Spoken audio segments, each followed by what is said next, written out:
Bitiwan mo si Betty! Ang daming bata na ang pinatay ninyo! Hindi pa ba kayo titigil? Pakawalan mo kami! Ang tapang mo, bata! Ikaw lang ang may lakas ng loob na kalabanin ako. Wala ka nang pakialam kung saan ko dadalhin ng kapatid mo. Huwag ka maglala dahil isusunod din kita. Salbahe ka! Kayo na mga kasamahan mo ang dapat na mamatay! Gusto mong ikaw na lang ang patayin ko ngayon kapalit ng kapatid mo? Itong sa'yo! Lintik ang bata ka! Ang mata ko! Ang sakit! Ayun na, Betty! Habang namimilipit pa siya sa sakit sa pagkabaw ng tinidor sa mata niya. Mga aswang sila! Kailangan natin makatakas dito! Hoy! Bumalik kayo mga animal!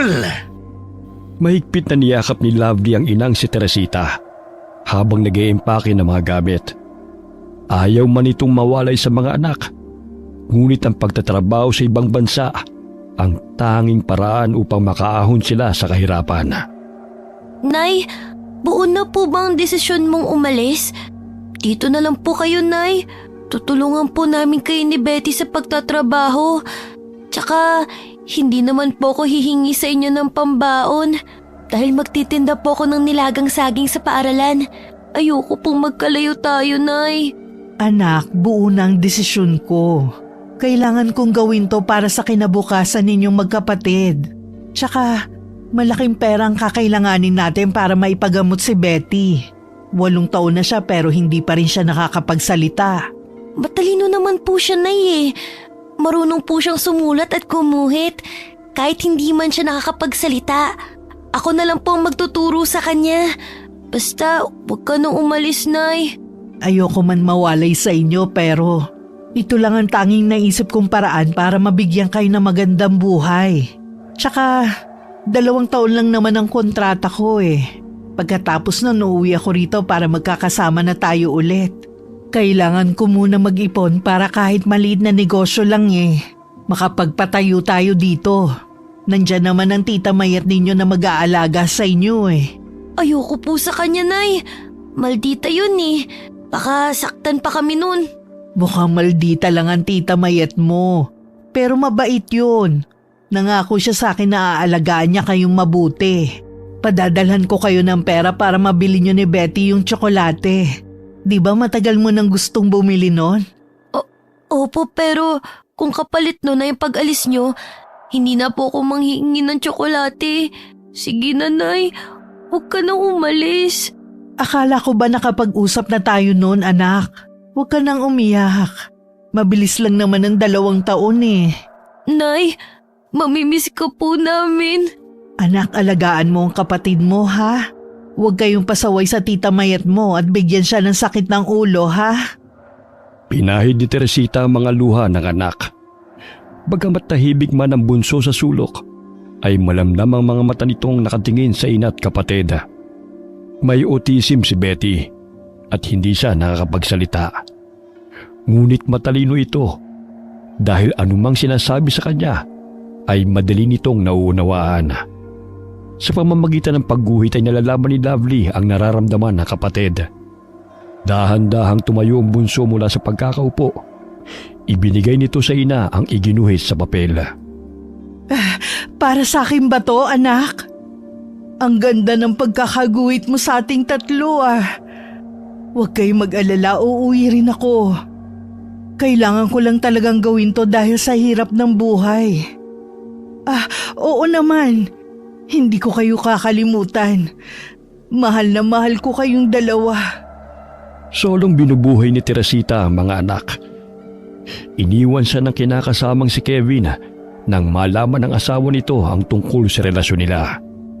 Halos gumuho ang mundo ni Teresita nang sugurin siya ng asawa nito at nag-iskandalo pa sa bahay na kanilang tinutuluyan. Buong akala ni Teresita na binata si Kevin. Ayon na rin sa kwento nito sa kanya. Sa 5 taon nilang pagsasama ay hindi man lamang ito pinagdudahan ng lalaki. Mabait, responsable at masipag ito. Napag-alaman ni Teresita na isa palang OFW ang asawa ni Kevin. Pinahiya siya ng babae sa maraming tao at binuliwan. Simula ng araw na yun, ay hindi na nagpakitang muli ang lalaki dahil mas pinili nitong sumama sa tunay na asawa nito. Anak, nandyan na ang tricycle na susundo sa akin. Basta palagi kayong magdadasal ha. Mag-ingat kayo rito. Tsaka magpapakabait kayo ha. Alagaan mo si Betty, anak. Nanay, mahal na mahal ka namin. Mag-iingat ka dun ah. Huwag mo kaming kalimutan. Sige na, baka mahuli pa ako sa airport eh.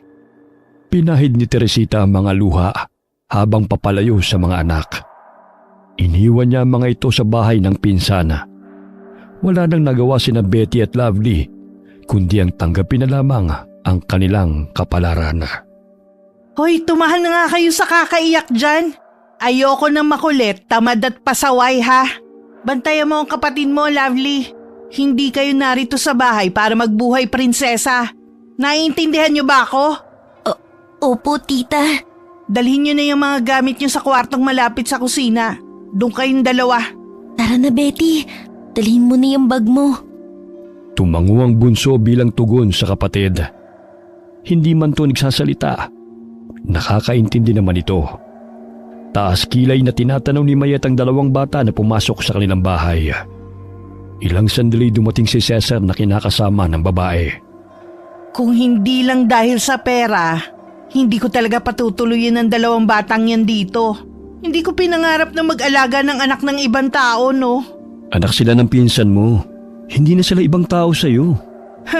Siguraduhin lang talaga ni Teresita na padadalhan niya ako ng pera. Dahil ayoko mag-alaga sa mga batang yan na ako pa ang gagastos. Nasaan na ba sila? Nandun sa kwarto malapit sa kusina. Tawagin mo na sila. May dala akong ulam dito para sabay na tayong kumain. Padabog na tinungo ni Mayet ang silid na magkapatid. Naabutan nitong umiiyak pa rin ang dalawa. Hindi na ba kayo titigil sa kaiiyak ha? Paubos man ng mga luha nyo, matagal pang babalikan nanay nyo. Lumabas na kayo at kumain. Opo, tita. Pagkatapos kumain, maglinis kayo ng bahay ha? May pupuntahan kasi ko eh. Halika na, Betty. Huwag ka nang malungkot. Uuwi rin si nanay. Puro na lang drama. Kakain ba kayo o hindi? Nandyan na po, tita. Wala pang anak sina Mayet at Cesar. 10 taon na silang nagsasama. Gusto na rin ng lalaki na magkaanak. Ngunit may sakit sa matres si Mayet. Dahilan na mahirapan itong magbuntis. Ginugol nito ang panahon sa pagsusugal kasama ang mga kaibigan. Dahilan na naging sanhi ng kanilang pag-aaway. Ngunit kahit matigas ang ulo ng babae, ay hindi pa rin ito nagagawang iwan ni Cesar. Dahil labis ang pagmamahal ito sa kinakasama. Nasaan na ba ang tita nyo? At ba't kayong naglalaba? May pupuntahan daw po, tito. Pero kaya naman po namin ni Betty na gawin to eh. Tsaka katatapos din naming magligpit ng mga kalat. May binili lang ako, nasalisya na kagad ako. Dito lang kayo ha, susundin ka na muna ang tiya nyo. Mamaya mawilit, maubos na naman ang binigay kong sahod. Pailing-iling ang lalaki habang tinatahak ang daan kung saan naroon ang kasintahan. Kahit hindi man ito magpaalam sa kanya, alam na nito ang destinasyon ni Mayet. O ano, panalo ka na ba? Hindi pa nga eh. Huwag mo nang hintayin pang maubos ang sahod na ibinigay ko sa'yo bago ka pa tumigil dyan. Sige na, umuwi ka na. Cesar! Oh, bakit parang nakakita ka ng multo? Ilang beses ko bang sasabi sa'yo na itigil mo na yung pagsusugal mo? Wala kang mapapala dyan. Mabuti sana kung nananalo ka eh. Palagi ka namang talo. Tsaka imbis na mag-aksaya ka ng oras sa pagsusugal, tulungan mo lang yung mga bata sa paglalaba. Paano ko saswertihin yan kung nag-iingay ka? Ano bang kinatatakot mo ha? Padadalhan na tayo ng limpak-limpak na salapi ni Teresita. Kaya wag mo akong pigilan sa gagawin ko. Isa pa, libangan ko to, no? Kaya pwede ba umalis ka na? Dahil sa inis, kinuha ni Cesar ang perang naroon sa mesa. Nandilat pa ang mga mata ni Mayet nang umalis ang lalaki dala ang pera niya. Hoy, Cesar! Ibalik mo ang pera ko! Walang yaka! Magsugal ka hanggang gusto mo. Bahala ka. Humahangos na sinundan ng babae ang nobyo. Halos magwala ito sa daan dahil ayaw ibalik ni Cesar ang pera. Nagpapagod ako sa kakatrabaho tapos sa pagsusugal mo lang nilulustay ang pera? Nangako ka sa akin na titigil ka na sa bisyo mong yan, di ba? Unang ginawa mo ba? Nasa abroad na si Teresita. Kung magpapadala siya ng pera sa mga bata, ako ang hahawak nun. Kaya kahit hindi ka na magtrabaho, mabubuhay pa rin tayo, no? Hoy Mayet, akala mo pinapalang pera sa ibang bansa ha? Hindi ganun kadali ang kumita. Palibasan di mo naranasan na magbanat ng buto. Sinusumbatan mo na ako ngayon, ha? Bakit? Ano bang pinagmamalaki mo? Maswerte ka pa nga dahil kahit ganyan ang itsura mo, pinatulan pa kita. Baka nakakalimutan mo yung pinangako mo sa akin. Na itatrato mo akong prinsesa kapag sinagot kita. Kaya wala kang karapatang magreklamong damuho ka. Akin na nga yung pera ko. Nandidilat ang mga mata ng babae dahil sa galit. Wala nang nagawa si Cesar kundi sundan na lamang ng tingin si Mayet habang padabog na bumalik sa sugalan. Kung alam ko lang na ganito ang ugali mo, sana hindi na kita niligawan. Hindi ko rin kayang iwanan ka, Mayet. Nasanay na akong kasama ka at mahal na mahal kita. Malamlam ang mga matang umuwi ng bahay ang lalaki. Walang nararamdamang hiya si Mayet at nagpatuloy sa pagmamadyong. Patawa-tawa pa ito na humarap sa mga kaibigan dahil dinaig na naman ito si Cesar. 3 buwan nang nagtatrabaho si Teresita sa ibang bansa. Nababagot na rin si Mayet sa paghihintay kung kailan siya padadala ng pera ng pinsana. Buisit na Teresita yun. Kailan kaya niya ako balak padalhan ng pera? Pinapalamon ko ang mga anak niya tapos kakalimutan lang ako. Napahinto siya sa pag-iisip nang tumunog ang kanyang cellphone. Halos mabulsa sa kanyang inuupuan nang mabasa ang mensahe. Uy, Gracia! Mabuti naman na tagpadala na ng pera ang babaeng yun. Kung hindi, sa kalsada na pupulutin ng mga anak niya. Ilang sandali pa'y tumunog ang cellphone nito. Tumatawag si Teresita, kaya agad niya itong sinagot. Malumanay ang kanyang boses na nakikipag-usap sa pinsana. Animoy anghel kapag pera na ang pinag-uusapan. Maya-maya ibinigay nito ang cellphone sa 2 bata upang makausap ng mga ito ang kanilang ina. Nanay, kamusta po kayo riyan? Miss na namin kayo ni Betty. Ayos lang naman, anak.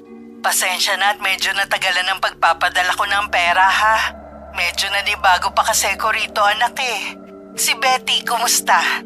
Inaalagaan ko po siya, tsaka ang galing pa rin niyang gumuhit. Alam mo ba, Nay, madalas niya akong ginuguhit. Ipapakita raw niya sa'yo kapag nakauwi ka na. O sige na, anak. Sa susunod na ulit ako tatawag, ha? Parang dumating na kasi ang amo ko eh. Mag-ingat kayo ni Betty. Mahal na mahal ko kayo. Masayang-masaya ang magkapatid nang marinig muli ang boses ng ina. Hindi man nagsasalita si Betty, ngunit tumatalon-talon pa ito dahil sa tuwa. Ang saya ko, Bunso, dahil nakausap natin si Nanay. Nabawasan ang pangungulila ko sa kanya. Basta ha, huwag kang makulit para hindi tayo pagalitan ni Tita Mayet. Tumango ang bunsong kapatid at mahigpit siyang niyakap nito. Dali-dali lumabas ng bahay si Mayet na animoy abot tenga ang ngiti. Nakasalubong nito sa daan si Cesar, ngunit hindi man lang nito sinabi kung saan siya pupunta. Oh, bakit ganun lang ang tuwa sa mukha ng tiyahin niyo? Parang nanalo sa sugal ah. Ay hindi po, Tito. Tumawag kasi si Nanay. Ah, kaya naman pala eh. Lovely, pwede bang ipagtimpla mo ako ng kape? May dala akong pandesal dito. Tsaka samahan niyo na rin ako magmerienda. Sige po, Tito. Maayos ang pakikitungo ni Cesar sa 2 bata. Salungat sa ginagawa ni Mayet, kahit kadugo pa niya mga ito. Minsan ay nasisigawan nito ang magkapatid, kahit sa maliit na pagkakamali. Dumating si Mayet sakay ng tricycle. Hindi ito magkanda-ugaga dahil sa dami ng pinamili. Oh, one day millionaire ka na naman ah. Alam ko nagpadala ng pera sa Teresita. Sana naman tinago mo dahil pera yun ng mga bata. At sino ka para pagsabihan ako? Pera ko rin to, no? Sa akin niya iniwan ng mga bata. At sa mismong pamamahay ko. May karapatan akong bilhin ng lahat ng gusto ko. Dahil naghirap din ako sa pag-aalaga sa mga batang yan, no? Para yun sa pag-aaral nila. Hindi sa luho mo. Che, ang ingay mo. Binilhan na rin kita ng damit. Parang basahan na kasi ang sinusuot mo eh. Tipirin mo yung pera dahil hindi yan sa'yo. Ayan no, binilhan ko sila ng pagkain. Isa pa, hindi naman nila kailangan ng bagong damit eh. Ewan ko sa'yo. Sarilit luho mo lang iniisip mo eh. 2 supot ng biskwit at tinapay ang binigay nito sa mga bata. Ni hindi man lamang nito binilhan ng bagong damit at tsinelas sa magkapatid. 3 buwang sunod-sunod na pinadalhan ng pera ni Teresita ang pinsana upang maibili ng mga gamit ang mga anak sa eskwela. Ngunit iilang piraso lang ang binibigay ni Mayat sa mga bata at napupunta lamang sa bisyo at luho nito. Bagamat ang kasiyahang naramdaman ay pansamantala lamang, natigil ang pagpapadala ni Teresita ng pera. Hindi alam ni Mayat kung ano ang dahilan. Lingid sa kanilang kaalaman na minamaltrato ng babaeng amo si Teresita dahil sa pinagseselosa nito. Ilang buwan nang hindi nagpapadala ng pera ang buwisit na Teresitang yun ah. Hindi pwedeng ako pa ang gagastos para sa mga anak niya. Tita, tumawag na po ba si nanay? Tumahimik ka nga. Alam mo, naririndi na ako sa kakulitan mo eh. Tsaka patigilin mo sa pag-iyak niyang abnormal mong kapatid. Dahil kung hindi, puputulin ko na talaga yung dila niya. Humihikbing nilapitan ni Lovely ang bunsong si Betty. Niyakap niya ito upang tumahan na sa kaiyak. Betty, gusto mo bang pumunta sa burol? Doon na lang muna tayo. Parang kapiling din natin si nanay dahil doon tayo madalas na nagpipiknik, diba? Tumango si Betty bilang tugon sa sinabi ng kapatid. Tumayo ang bata bitbit ang papel at lapis nito. May malilit na uling din itong inilagay sa plastik. Nang makarating sa burol, ay agad na umupo ang dalawa. Ano na kayang nangyari kay nanay? Bakit hindi na siya tumatawag? 4 na buwan nang hindi natin siya nakakausap eh. Alam mo, Betty, miss na miss ko na si nanay. Napasulyap si Lovely sa matandang lalaki na itinuro ng kapatid. Ipinakita nito kay Lovely ang kanyang iginuhit. Betty, ang galing mo ng gumuhit ah. Parang hindi ordinaryong lapis lang ang gamit mo. Ipinakita nito sa kapatid ang uling. Kung saan gusto nitong sabihin na yun ang ginamit nito sa pagguhit. Agad namang naintindihan ni Lovely. Oh, mga bata, kumusta na kayo? Matagal din kayong hindi napagawi rito ah. Oo nga po, Lolo. Kasi po sa bahay na kami ni na Tita Mayat nakatira. Sa ibang bansa kasi nagtatrabaho ngayon si nanay. Pero ilang buwan na siyang hindi namin nakakausap. Lolo, baka may masamang nangyari na po sa kanya. Naku anak, ipagdasal na lang natin na sana'y hindi yun mangyari. Natatakot lang po kasi ako, Lolo. Wala na nga po kaming kinagis ng ama. Tapos malayo pa si nanay. Alam mo, Ining, mabigat din sa kalooban ng iyong ina na iwanan kayo. Kaso nga lang, dahil sa hirap ng buhay, ay nagawa niya ang bagay na yon. Kumusta na ba itong si Betty? Nakakapagsalita na ba? Hindi pa po, Lolo. Yun din ang rason kung bakit gusto makapag-ipon ni nanay. Dahil gusto niyang ipagamot si Betty. Hindi man nakakapagsalita si Betty, magaling naman siya sa ibang bagay. Naku, ang galing nga niyang gumuhit oh. Parang ako to ah. Gamit pa niya ang uling. Bahagyang tumingala si Betty kay Lolo Danny. Iginuhit nito ang isang matandang lalaki na may bitbit na basket. Nakasuot ng sombrero at tanging nakayapak. Napakamalikhain ni Betty, Ining. Huwag mo siyang pabayaan dahil kailangan niya ang tulong mo. Sa kondisyon ng kapatid mo'y kailangan niya ng atensyon. Ilayo mo siya sa mga taong mapanakit dahil mabilis siyang natututo. Baka kapag napadala siyang karahasan at puro negatibo ang naririnig niya sa paligid, ay susundin niya yon. Kaya gabayan mo siya at palaging kausapin. Opo, Lolo. Ay, siya nga pala. May dala akong dalandan dito, ibinigay ni Roqueta. Nagpagamot kasi ang manugang niyang buntis. Lolo, nanghuhula din po ba kayo? Bukod sa pagiging albularyo? Bakit mo naman naitanong yan? Gusto ko kasing malaman kung ano nang nangyari kay nanay eh. Nanggagamot lang ako, anak. Hindi ako manghuhula. ipagdasal na lang natin ang kaligtasan ng nanay ninyo upang gabayan siya ng Panginoon. Sana ligtas si nanay. Sana walang masamang nangyari sa kanya. Sa pamamagitan ng pagguhit, doon inilalabas ni Betty ang gusto nitong sabihin. Namangha si Lolo Danny dahil sa kakaibang talento ng bata. Sinamahan ng matandang manggagamot ang magkapatid sa burol. Ramdam nito ang lungkot ng dalawang bata. Ngunit kahit papano'y ngumingiti na ang dalawa habang kinakausap niya ang mga ito. Samantala, malayo pa lamang ay nakapamewag na si Mayet. Nakataas pa ang isang kilay nito na sinalubong ng tingin ng magkapatid habang papauwi. Saan kayo nang galing? Kanina ko pa kayo hinahanap pa. Pumunta lang po kami sa burol, tita. Aba, may panahon pa kayong mamasyal. Samantalang walang tubig sa banyo. Sige, magigib kayong dalawa. Ang tatamad nyo. Uunahin pa talaga ang lakwatsa. Kinutusan ni Mayet sina Lovely at Betty. Hindi nito napansin ang matandang lalaki na nakasunod sa mga pamangkin. Huwag mo namang saktan ng dalawang bata. Hindi ganyan ang tamang pakikipag-usap sa kanila. Mababait ang mga yan. Kaya alam kong mapagsasabihan naman sila, Ining. Hoy, tanda! Huwag mo nga akong turuan sa pagdidisiplina sa dalawang palamunin na to. Wala kang pakialam. At sino ka naman para turuan ako sa gagawin ko, Aber? Kaibigan nila ako. Kausapin mo ng mahinahon ng mga bata. Huwag mo namang bulyawan sa maraming tao. Hoy, Lolo! Hindi ko kailangan ng pangaral mo. Alam mo bang naging pabigat na ang dalawang batang yan sa buhay ko, ha? Hindi na sila sinusustentuhan ng kanilang ina. Kaya ako na nagpapalamon sa kanila. Alam nga namang magbuhay prinsesa ang mga yan. Sige na, umalis ka na nga. Nabubuisit ako sa pagmumukha mo eh. Hinay-hinay ka sa mga salitang pinapakawalan mo. Dahil maari mong ikapahamak yan. She! Ang dami mo pang kinukuda.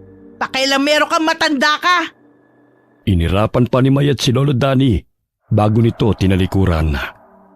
Malalim na buntong hininga na lamang ang ginawa ng matanda dahil sa kabastusan ng babaeng kanyang kausap. Umuwi na rin ito matapos na ihatid ang dalawang bata. Hoy, Lovely! Ano pang tinitingin-tingin mo riyan? Bilisan mo na ang kilos, magigib na kayo. Mabuisit na mga bata, pabigat. Mainit na naman yung ulo mo. Bakit na naman ba? Ang tatamad kasi ng mga batang yan eh. Kung saan-saan pa naglakwatsa, wala ng tubig sa banyo. May tubig ba sa galon? Nandun lang naman sa labas ng bahay ah. Ako pa talaga ang pagbubuhatin mo, ha? Ay nako, paano lang kung wala ako at mga bata rito? E hindi ka na maliligo? Konting bagay lang iuutos mo pa. Banatin mo rin yung mga ugat mo. Hindi yung puro sugal at pagpapaganda lang ang inaatupag mo. Hindi nagrereklamo ang magkapatid kahit nabulyawan man sila ng tiyahin. Ibang-iba na ang trato ni Mayet sa kanila. Simula nang maputol ang pagpapadala ng pera ni Teresita. Nadestino si Cesar sa Pampanga. Foreman ang kanyang trabaho. Kaya't minsan na lamang ito umuwi sa bahay na tinutuluyan nila ni Mayet. Ayaw namang sumama ng babae sa kanya kung saan siya nakadestino. Hoy! Gumising na kayo dyan! 7:00 na ng umaga, hindi pa kayo nakakapagluto ng almusal. Wala na rin mga kahoy na panggatong. Kaya maghanap kayo, mga buiset. Betty, gumising ka na. Teka, nilalagnat ka. Tita Mayet, may lagnat po si Betty. Ano naman ang pakialam ko sa kanya? Wala akong perang pampagamot dyan sa kapatid mo. Bahala kayo sa buhay nyo. Dali-daling bumangon si Lovely upang sundin ang ipinag-uutos ng tiyahin. Nang maluto na ang pagkain, ay hindi man lamang sila inilok nito upang kumain. Anong tinitingin-tingin mo riyan? Tita, pwede po bang makahingi ng pagkain? Kahit na konti lang para po kay Betty. Maghintay kayo kung kailan ako matatapos dito. Para malaman mo, Lovely, hindi na nagpapadala ng pera ang nanay nyo. Hindi ko obligasyon na palamunin kayong dalawa. Naiintindihan mo ba ako, ha? Opo, tita. Matapos kumain ng tiyahin, ay dali-daling tinungo ng dalagita ang kaldero. Tanging tutong na kanin ang natira. Kaya't nilagyan na lamang niya yun ng tubig at konting asin upang ipakain sa kapatid. Ayan, Betty. Pinagpawisan ka na. Maya-maya gagaling ka na rin. Damihan mo lang pag-inom ng tubig, ha? Isinama ni Lovely ang kapatid sa gubat kahit nilalagnat pa ito. Hindi nito iniwan si Betty dahil walang magbabantay sa bahay. Batid niyang uutusan pa rin ito ng malditang tiyahin kahit masama ang pakiramdam nito. Oh, mga bata, kumusta na kayo? Magandang araw po, Lolo Danny. May gamot po ba kayo para sa lagnat? Nilalagnat kasi si Betty. Ay, ang taas nga ng lagnat niya. Bakit mo pa siya isinama rito sa gubat, Ining? Wala po kasing magbabantay sa kanya eh. Isa pa, kung iiwan ko siya sa bahay, natitiyak kong uutusan lang din siya ni tita at sasaktan pag hindi siya sumunod. Hindi pa rin ba nagbabago ang trato ng tiyahin niyo sa inyo? Sinasaktan pa rin ba kayo? Palagi na po siyang galit, Lolo. Tsaka, pinahinto na niya kami sa pag-aaral. Gastos lang daw po yun eh. Libre naman sa pampublikong paaralan na. Ang sabi niya, kailangan na po namin magtrabaho ni Betty. Kaya tinadala po niya kami sa bahay ng kanyang mga kakilala para maglinis at maglaba. Kinakaya ko po, Lolo, para hindi mahirapan si Betty. Tsaka sabi ni tita, para daw may pakinabang naman kami sa pagpapatira niya sa amin. Uy, siya, iwan mo na muna ang mga panggatong mo sa tabi ng puno ng mangga. Wala namang kukuha niyan eh. Kinarga ni Lolo Danny si Betty sa kanyang likod. Nararamdaman pa ng matanda ang init ng katawan ng bata. Ayan, narito na tayo sa kubo. Pahihigain ko lang si Betty para makapagpahinga siya. No, sige, magpapakulo lang ako ng halamang gamot na ipaiinom sa kanya. Pakipunasan na rin ang katawan niya ng bimpong basa, Ineng, para bumaba ang lagnat niya. Opo, Lolo. Maraming salamat po sa tulong niyo. Dumito na lang muna kayo hanggang sa gumaling na yung kapatid mo. Delikado kung tumirik pa ang mga mata niyan. Nagdikdik ng dahon ng oregano si Lolo at itinapal yun sa noo ni Betty. Mabilis na natuyo ang dahon dahil sa taas ng lagnat ng bata. Maya-maya lang ay bubuti rin ang kanyang pakiramdam. Itong 3 dahon ng labnog, ilagay mo sa tiyan niya para pagpawisan siya. Ipinagluto rin ng lugaw ni Lolo ang magkapatid. Halatang gutom na gutom ang mga ito. Hindi pa ba kayo kumakain? Hindi pa po, Lolo. Kaninong umaga, si Betty lang ang pinakain ko. Tutong na kanin lang ang binigay ni tita sa amin. Ang bihira naman. Alaunan na oh. Hindi pwedeng ganyan ang trato niya sa inyo. Dumito na lang kaya kayo. Kahit papano'y may mga gulay at prutas kayong makakain dito. Gustuhin ko man po, Lolo. Kaya lang baka umuwi si nanay at hanapin kami. Ang sabi niya sa amin, babalikan niya kami kina Tita Mayit. Hindi naman pwedeng pinababayaan na lang kayong magkapatid. Basta kapag kailangan ninyo ng tulong at kung nagugutom kayo, puntahan niyo lang ako. Huwag kayong mahihiya. Opo, Lolo. Hinilot din ni Lolo si Betty dahil may pilay ito sa balikat. Bumaba ang lagnat nito pagsapit ng hapon. Itong langis, Ineng. Pahiran mo ang tiyan at likod ng kapatid mo para tuluyan na siyang gumaling. Magagamit mo rin yan kapag masama ang pakiramdam mo. Sige po, Lolo. Itatago ko na po to. Sige, ihahatid ko na kayo. Mamaya mapano pa tong kapatid mo sa daan. Pagpahingahin mo muna siya, ha? Bawal muna maglaro at magbuhat ng mabibigat. Masusunod po, Lolo. Ako na magdadala ng mga panggatong na kinuha ninyo. Ay, ang hirap talaga kapag walang mga magulang na mag-aalaga. Lo, pwede mo ba akong turuan na gumawa ng mga halamang gamot? Bakit naman? Para po maibenta kami ni Betty at magkapera. Yung kaibigan kasi ni Tia masakit ng kasukasuan. Naubusan siya ng langis sa pinapahid sa kanyang rayuma. Baka pwede ko siyang bentahan.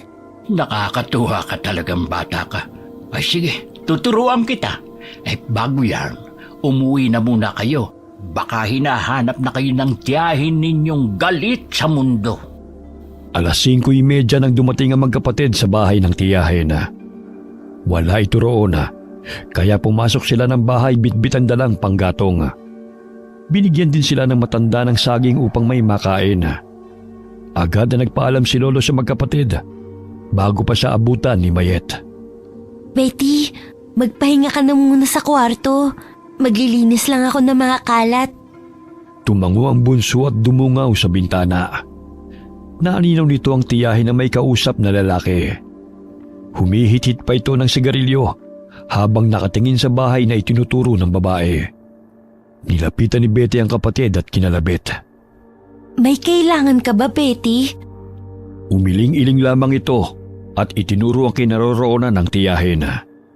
Dumungaw na lamang si Lovely sa bintana dahil hinihila siya ng kapatid. Hindi si Tito ang kinakausap niya. Siguro kaibigan lang niya yan, Betty. Hayaan na natin siya. Mamaya pagbunto na naman tayo ng galit niya. Maagang nagising ang magkapatid dahil sa pagkalampag ni Mayet sa pintuan ng kanilang silid. Gumising na kayo riyan. Pumunta kayo sa bahay ni Corina. May ipapalinis siya sa inyo. Bayad na yun kaya hindi pwedeng tatamad-tamad. Pero tita, hindi pa masyadong magaling si Betty. Kung maaari, tumito na muna siya. Hindi pwede. Kailangan niya magtrabaho dahil nakakahiya kay Corina.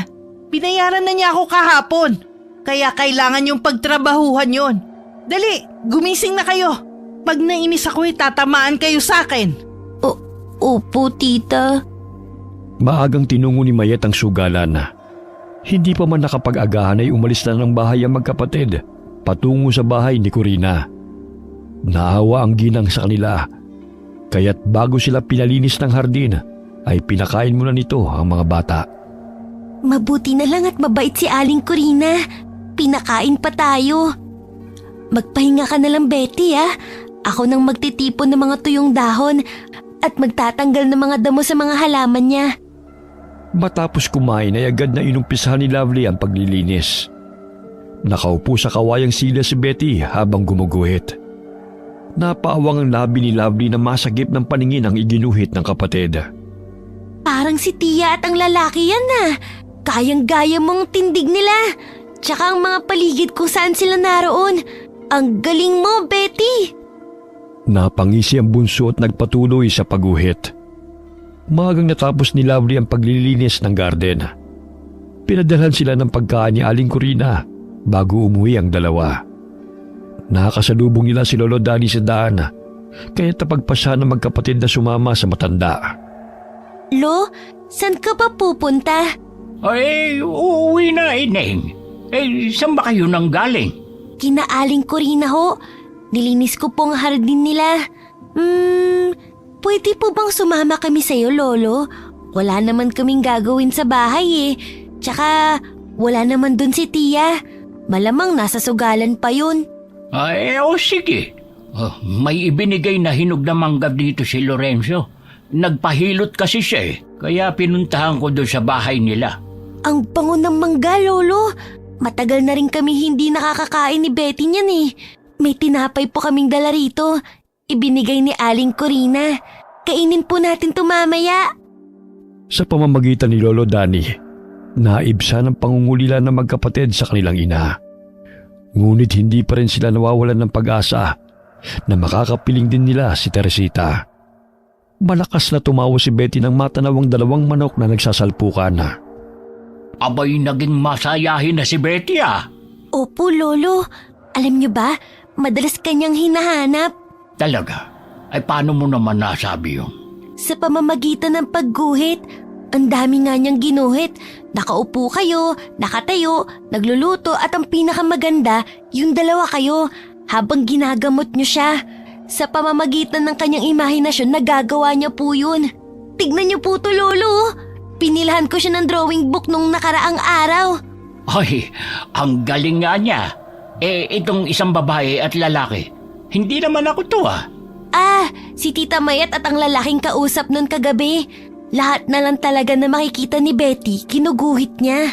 Pati mukha, kuhang-kuhan niya.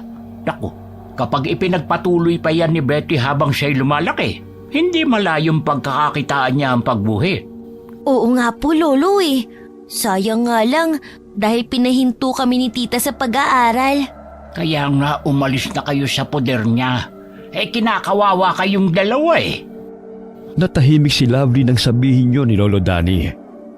Gustuhin man niyang umalis sa bahay ng tiyahin, ngunit hindi niya magawa dahil doon nila hinihintay ang pagbabalik ng kanilang ina. Naging interesado si Betty sa mga halamang gamot at mga langis na nakasalid sa bote.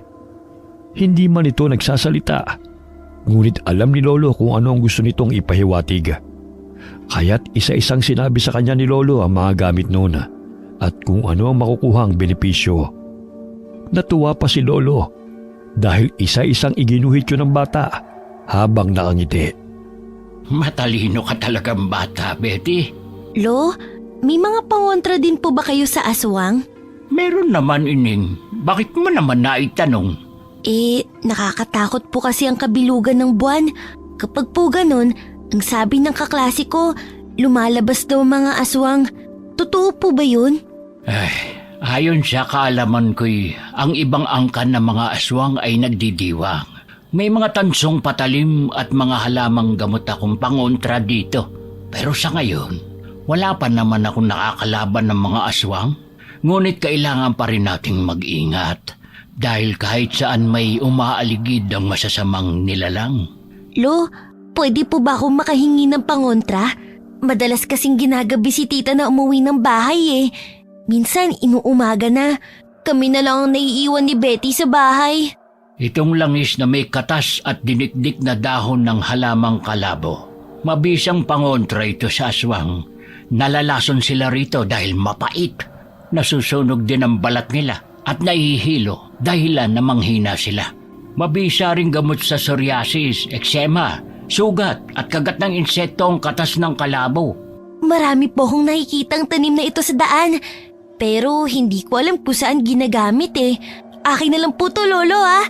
Kapag may panahon ako, pwede rin pala akong gumawa ng langis na may katas ng halamang kalabo.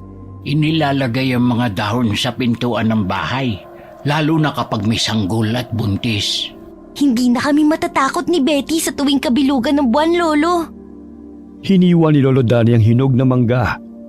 Habang nagkukwentuhan ay pinagsaluhan nilang tatlo ang prutas. Maya-maya ihahatid ko na kayo. Baka maabutan pa kayo ng dilim sa daan. Sige po, Lolo. Iuwi nyo na lang tong tinapay. Sa gayon ay may kakainin kayong mamaya. At saka marami pa akong saging dito eh. Isinilid ni Lovely ang bote ng langis sa kanyang bulsa. Hapon na nang ihatid sila ni Lolo Danny sa kanilang bahay. Saglit silang napahinto nang mapansin ang itim na sasakyan sa kanilang tabi. Malayo-layo pa sila sa bahay na kanilang tinutuluyan. Anong ginagawa ng itim na sasakyan na yan dito? Lolo, may mga lalaki. Parang yung isang yun. Yung nakita namin kasama ni Tita Mayet. Pangisi silang sinalubong ng tatlong kalalakihan. Napatras si Lolo Danny at hinawakan ng dalawang bata upang lumayo sa naturang lugar. Napangisi pa ang mga ito at sila'y hinabol. Lolo, bakit nila tayo hinahabol? Ano pong kailangan nila sa atin? Hindi ko rin alam. Ngunit nararamdaman kong may masama silang balak. Hoy! Tanda! Kahit tumakbo ka man, maaabutan ka pa rin namin! Lolo, papatayin nila tayo, may mga baril sila! Malayo pa sila sa mga kabahayan at walang napapadaan na mahihinga nila ng tulong. Hinablot ng dalawang lalaki sina Betty at Lovely, habang isa naman ay sinuntok si Lolo Danny sa muka, dahilan na matumba ito sa lupa. Saan ninyo dadalhin ng mga bata? Wala ka ng pakialam, tanda. Tumahimik ka kung ayaw mong pasabugin ko yung bungo mo. Huwag mo nang iputok yung baril. Maya-maya'y makaagaw pa yan ang pansin sa mga tao at mapurnada pa ang ating plano. Tara na! Hayaan na lang natin ang matandang yan. Tiwan niyo kami! Lolo! Tulong! Bitiwan niyo sila! Saan niyo sila dadalhin? Tinadyakan ng isang lalaki sa tagiliran si Lolo Danny habang nakahiga sa lupa. Gusto man itong tulungan ng mga bata, ngunit hindi nito magawa dahil sa sakit ng pambubugbog sa kanya. Dahil sa pagpupumiglas, nabitiwan ni Betty ang drawing book at nahulog sa lupa. Pinasok sila ng mga kalalakihan sa loob ng itim na van at pinaharurot ang sasakyan. Iniwan nilang namimilipit sa sakit ang matanda. Saan niyo kami dadalhin? Pakawalan mo kami! Tumahimik ka! Bayad na kayo! Kaya hindi na kayo makakatakas pa! Bayad? Bakit? Huwag ka nang marami pang tanong. Itiko mo na lang yung bibig mo. Kung ayaw mong gilitan kita na leeg, tularan mo na lang tong kapatid mo na tahimik. Umaagos sa mga luha sa pisngi ng magkapatid. Kahit anong gawin nilang pagpupumiglas, ay hindi sila makalabas ng sasakyan. Kinalampag nila ang salamin ng van nang makitang nakatayo sa gilid ng daan ng tiyaheng si Mayet. May dala itong sobre. Pangisipa itong tinatanawang papalayong sasakyan. Para naman mapakinabangan ko kayo.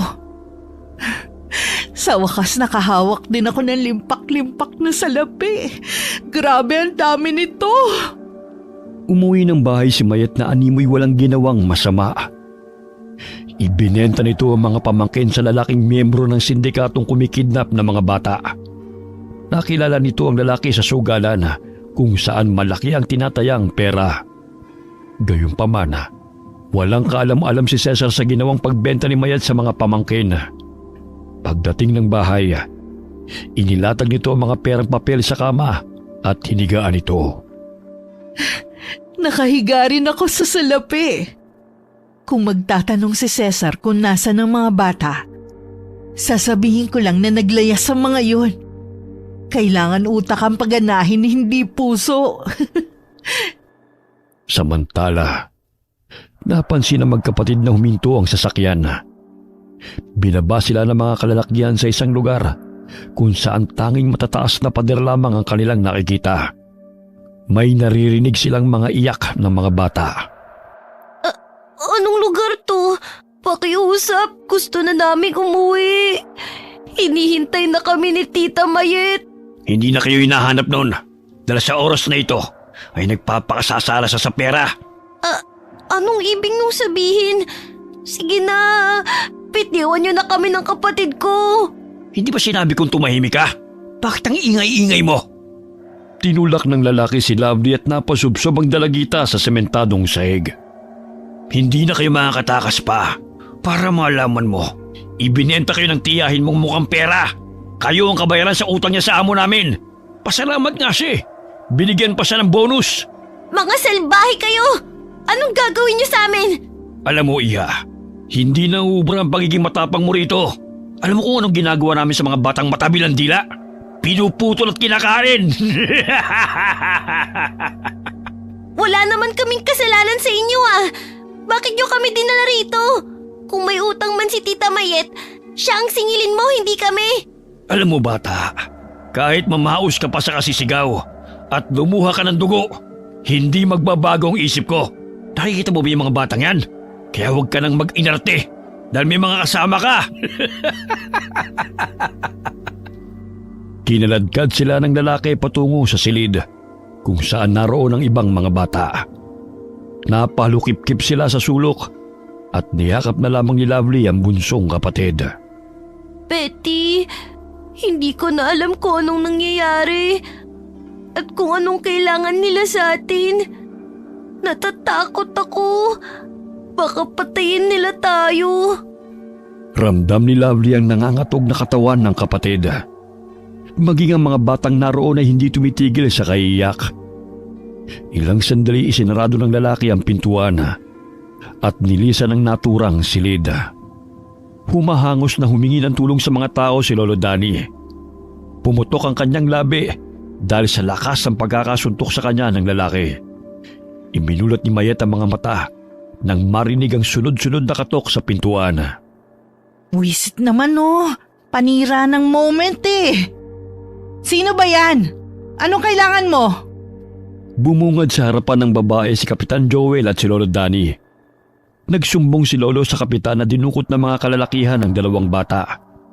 Kaya agad na ipinagbigay alam nila kay Mayet. Ano kung kailangan nyo? Dinukot ng mga kalalakihan ng mga pamangkin mo. Humingi na kami ng tulong sa mga kapulisan. Dinukot? Mas mahirap pa kami sa daga ah.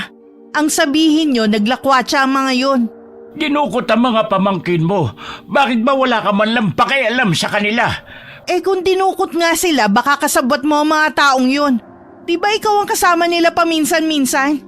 Tsaka nakita kita nun na hinatid mo pa nga sila dito sa bahay. Hay naku, Lolo. Huwag mo kong paikutin sa drama mo, ha? Bastos kang bata ka. Kung kasabwat ko mga yon, bakit pa ako hihingi ng tulong sa mga tao? Palibhasa'y wala kang puso. Wala kang kwentang giyahin. Hoy, Lolo. Dahan-dahan ka sa pananalita mo, ha? Hindi mo alam kung anong sakripisyo ko sa mga batang yon. Sa kabila na hindi sila sinusustentohan ng kanilang ina, tinanggap ko sila rito sa pamamahay ko. Kaya wala kang karapatan na kwestiyonin ang pakikitungo ko sa kanila.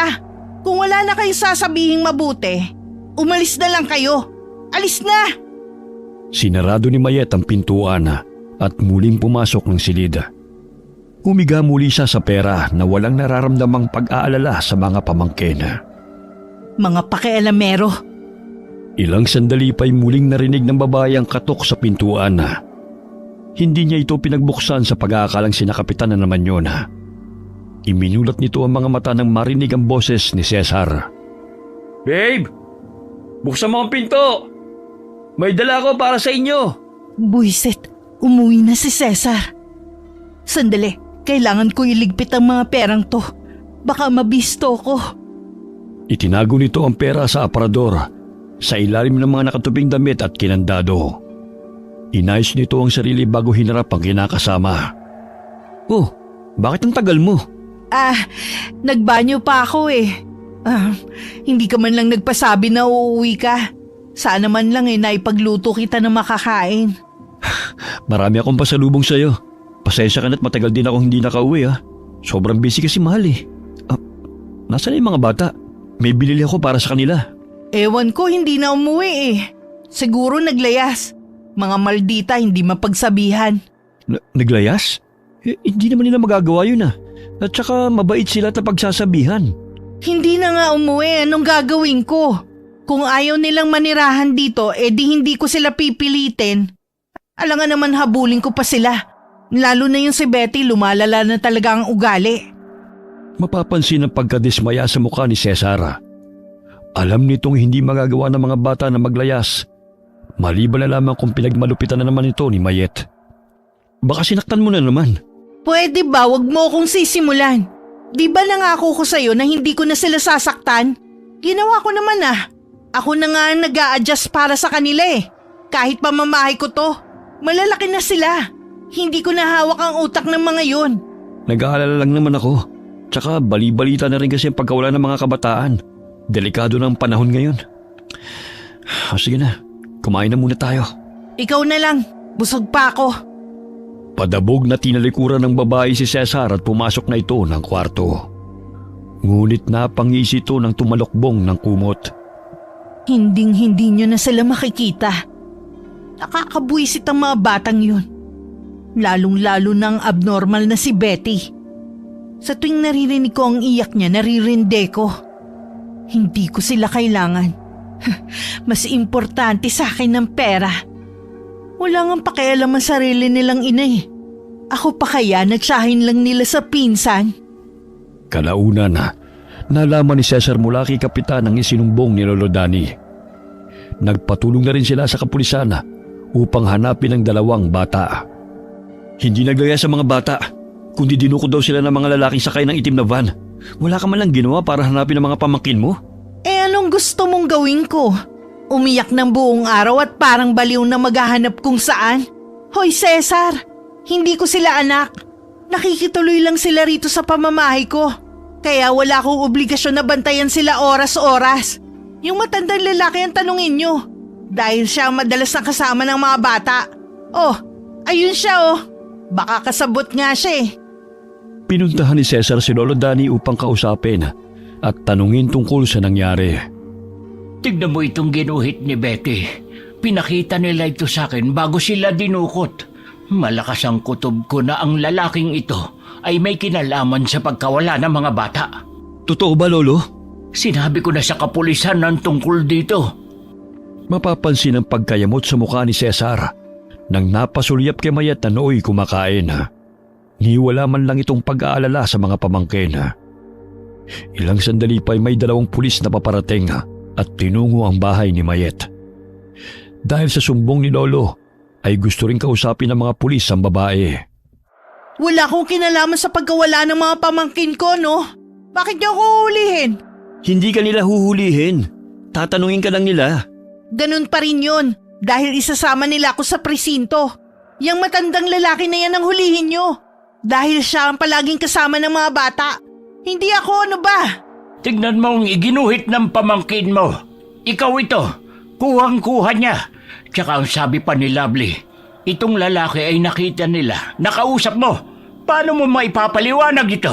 At alam mo ba, Ineng, ang dumukot sa magkapatid at ang nambugbog sa akin ay balbasyarado rin, katulad ng lalaking nasa larawan. Wala akong kinalaman dyan, kaya tantanan niyo ako. Hindi ka naman ikukulong kagad ng mga pulis kung wala kang kinalaman. Gusto lang nilang linawin. Sasamahan kita. Hindi kita pababayaan. Labag man sa loob ni Mayet na sumama sa presinto upang imbestigahan ay wala na siyang nagawa. Nagsinungaling siya at sinabing nagtanong lang ang lalaki kung saan ang daan papuntang San Miguel dahil doon patungo ang mga ito. Tagaktak ang malamig na pawis ni Mayet habang kinakausap siya ng mga pulis. Samantala, 2 batang malulusog ang hinila ng 2 lalaki. Saan niyo sila dadalhin? Anong gagawin niyo sa kanila? Tumahimik ka! Ang ingay mo! Manong, pakawalan mo na kami. Pangako, hindi po kami magsusumbong. Hoy bata! Hindi mo kami madadaan sa pagmamakaawa mong yan. Hindi na kami tinatabla ng awa dahil mas iniisip namin ang pera at laman ng sikmura. Sinampal ng lalaki si Lovely at itinulak. Dahilan para tumama ito sa pader. Nasugatan ang ulo ng dalagita. Kaya't dali-dali niyang kinuhang bote ng langis sa kanyang bulsa at pinahira ng sugat. Pasinghot-singhot ang lalaki nang maamoy ang aroma na nanggaling sa langis na may sangkap ng halamang kalabo. Anong amoy yun? Saan yun nanggagaling? Bakit nakakahilo? Nahihilo siya sa amoy ng langis.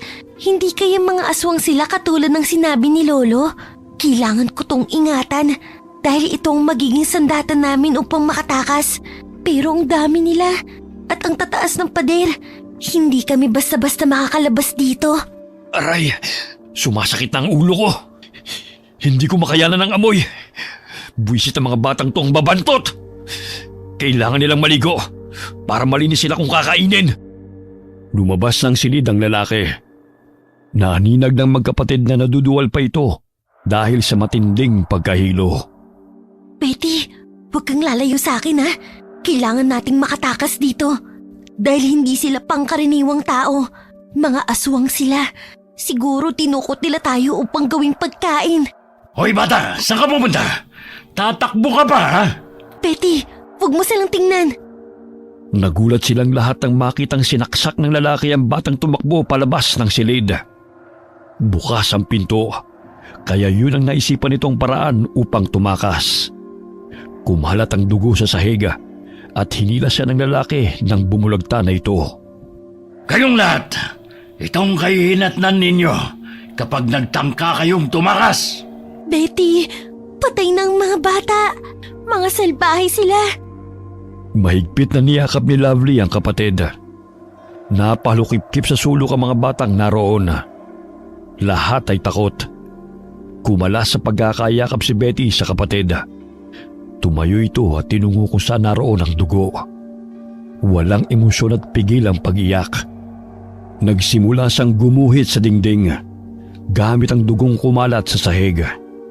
Betty, halika rito. Baka bumalik ang mga salbaheng lalaki.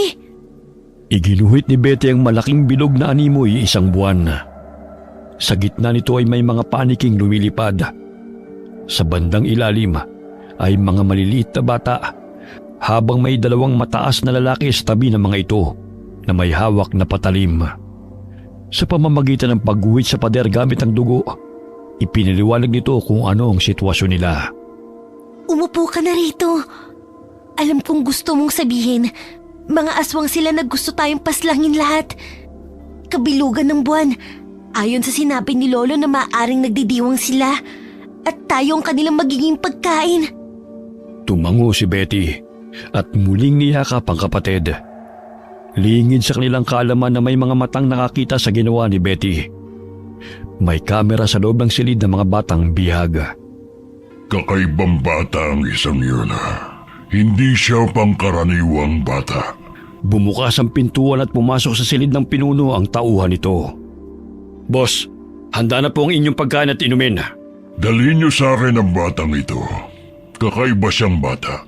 Wari ko'y swerte siya sa ating angkan. Tignan mo ang ginawa niya. Yang iginuhit niya sa pader. Hindi pangkaraniwan ang kanyang talento. Maaari tayong makalikom ng malaking salapi sa pamamagitan niya. Sa yung batang hindi nagsasalita, pinuno. Sabihan mo ang iyong mga kasamahan na huwag siyang paslangin. Dalhin niyo siya sa akin. Maganda rin kayo para sa gaganaping pagdiriwang mamaya. Masusunod po. Patuloy na nanonood sa screen ang lalaki. Nakonektado sa kamerang inilagay nila sa silid kung saan naroon ang mga bata. Nilagyan nila ng CCTV ang silid upang masiguro nila na walang makakatakas na mga bihag. Muling nagsiksika ng mga bata nang mapansin na bumukas ang pintuan. Sinong gumuhit sa dingding gamit ang dugo? Huwag kang tumayo, Betty. Baka saktan ka niya. Ikaw bata na nakasuot ng kulay dilaw. Halika rito.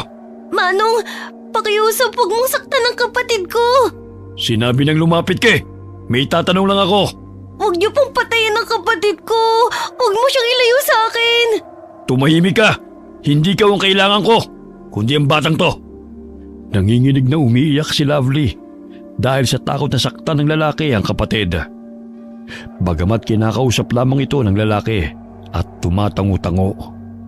Gusto mo bang umalis na rito, bata? Betty, huwag kang sumama sa kanya. Papatayin ka niya katulad ng ginawa niya sa isang bata. Hindi ikaw kinakausap ko, kaya tumahimik ka! Nilapitan nito si Lovely at mahigpit na pinisil ang pisngi.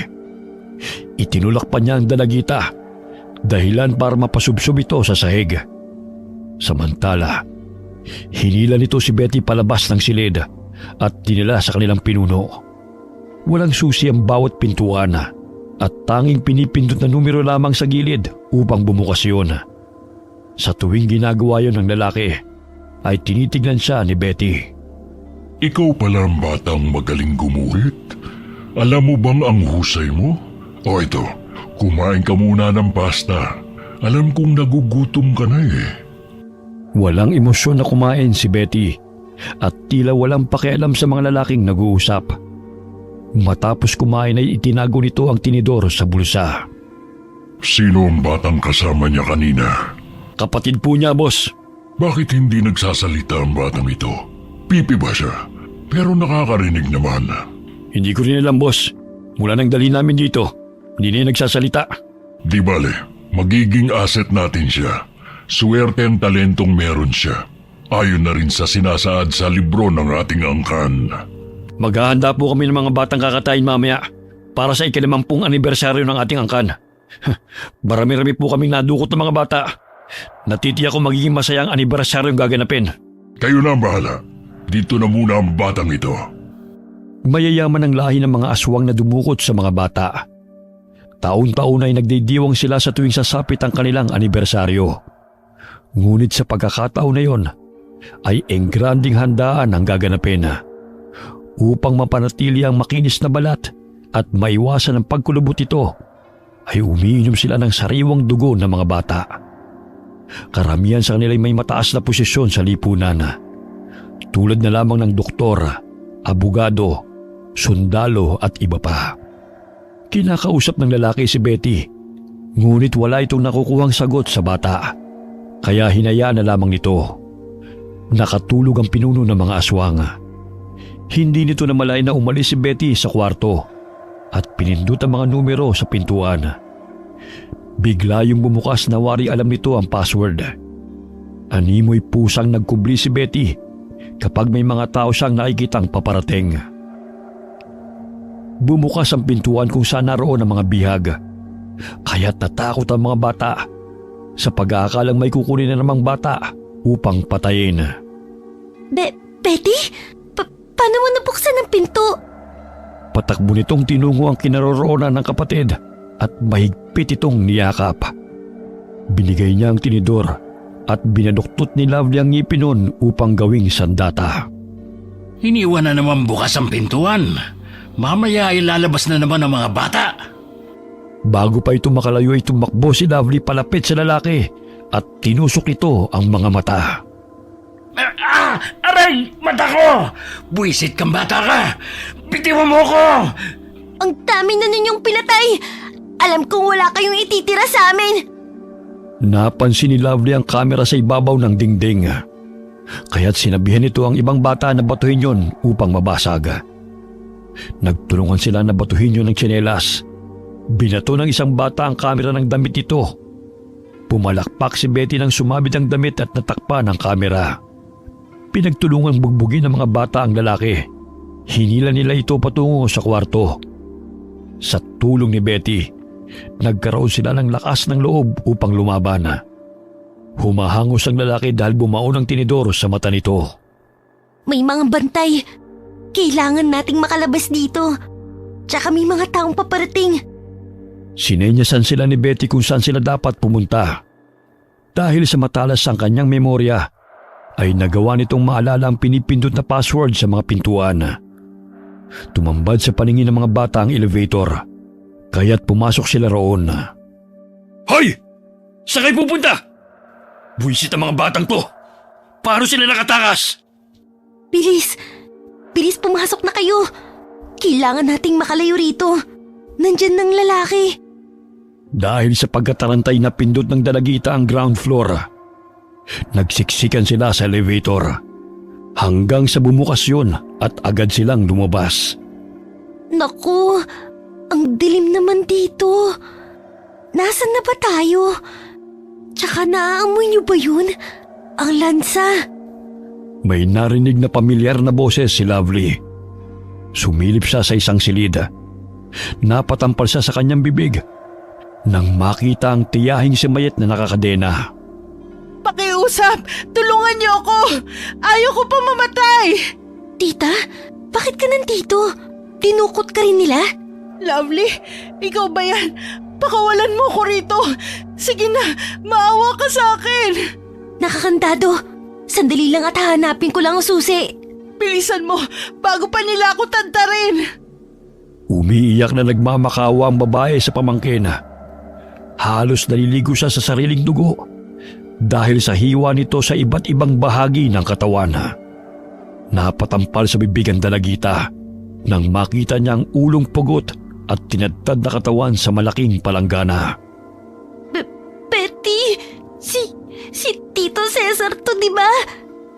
Pinatay siya. Mga hayop kayo! Pakawalan mo ako rito! Mga demonyo kayo, pinatay niyo si Cesar! Mga wala kayong awa! Hoy! Tumahimik ka! Kung hindi naging matabil yung dila mo na isawalat kung sino mga kasamahan namin, di sana na-enjoy mo pa ngayon ang pera mo. Hindi ka kasi marunong sumunod sa usapan eh. Paano? Ako ang ikukulong kung hindi ko sasabihin kung sino-sino kayo! Walang iya ka!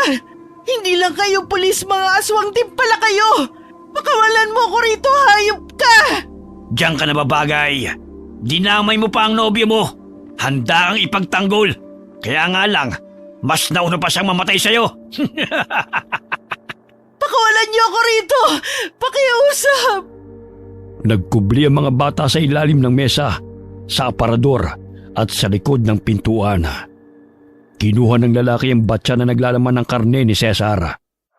Nahulog ang ulo, kaya nagpagulong-gulong ito sa ilalim ng mesa, kung saan nagkukubli ang magkapatid. Hoy! Mga bata! Anong ginagawa niyo riyan? Pinatay mo si Tito! Itong sayo! Aray! Aray! Ang mata ko! Pisit kang bata ka! Mahuli lang kita, ikaw ang susunod kong ihahain mamaya! Ito pa! Kailangan mo maghilamos! Ano yan? Parang nahihilo ako! Parang lasing na lumalakad ang lalaki at nalapnos sa mukha nito. Napasubsob ito sa malaking makina na gilingan ng karne. Nagkataon na lumabas ang isang bata na nagkukubli sa likod noon.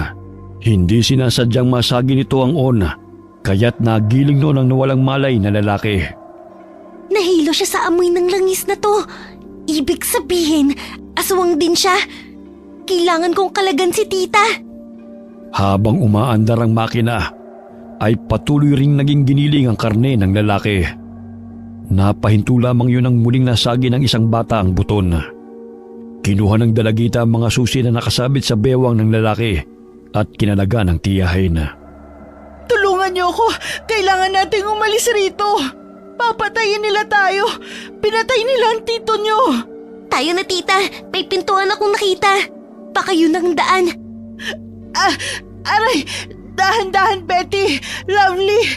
May sugat ako sa binti. Binaril ako ng pulis. Napag-alaman kong mga aswang sila. Tita, yung mga dumukot sa amin aswang din. Magkakasabwat ba sila? Oo! Nandito lang pala kayo. Pinahirapan niyo pa ako maghanap. Bakit niyo tinutulungan ng traidor na babaeng yan? Siya ang dahilan kung bakit kayo narito. Binenta niya kayo sa amin dahil walang silbi na kayo magkapatid. Tapos ngayon itatakas niyo pa siya? Mga uto-uto! Huwag kayo maniwala sa kanya. Sinungaling siya. Nag-iimbento lang niya ng kwento. Ikaw ang sinungaling. Mukha kang pera. At higit sa lahat, wala kang kwenta. Kahit anong gawin niyo, hindi kayo makakalabas dito ng buhay. Dahil lahat kayo, magiging handa sa pagdiriwang. Hindi kami papayag. Dahil ikaw ang gagawin namin giniling katulad niya. Itinuro ng dalagita ang makina kung saan nangalahati na ang katawan ng isang lalaki na naging giniling.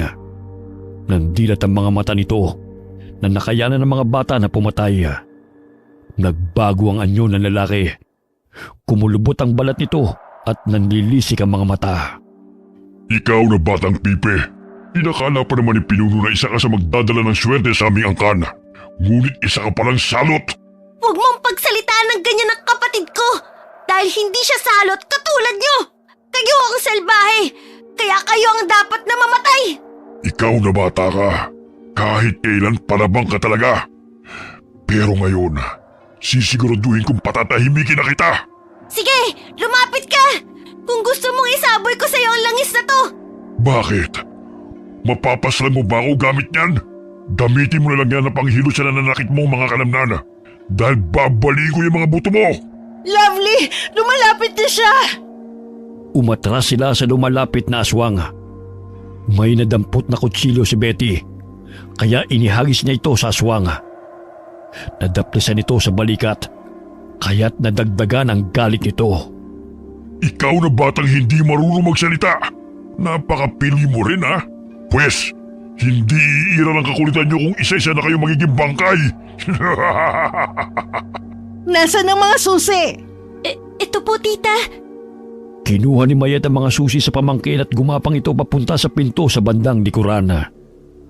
Naiwan sa harapan ng aswang ang mga bata na naoy nagsisiksikan.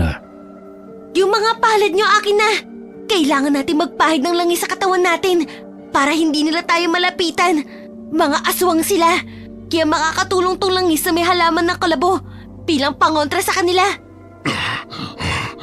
Anong mabantot na amoy na yan? Bakit naamoy ko na naman? Ang bunganga mo mabantot! Kaya nasusuka ka! Ikaw siguro nagmamayari ng amoy na yan, oh? Ha? Ha? Ang baho! Nakakasunga! Tita, nabuksan niyo na ba? Ang daming susi! Hindi ko alam kung saan ang susi ng pintong to! Lumundag ang aswang sa harapan ng mga bata. Ngunit napatras ito na masinghot ng malapitan ng mga bata. Buisit! Hindi ko makayanan ang amoy. Palibasa hindi kayo naliligo. Kumuha kayo ng maaari niyong gawing sandata. Susugurin natin siya. Dinampot ng mga bata ang gunting, kahoy at iba pang mga bakal na nakikita nila sa paligid at sinugod ang lalaking aswang. Pinaghahampas nila ito.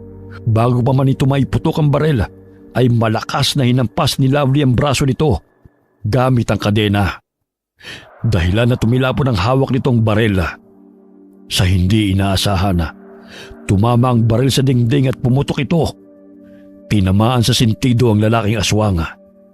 Ganun na lamang ang gulat ng mga bata nang makitang bumulagta ito sa sahig. Mga walang hiya kayo!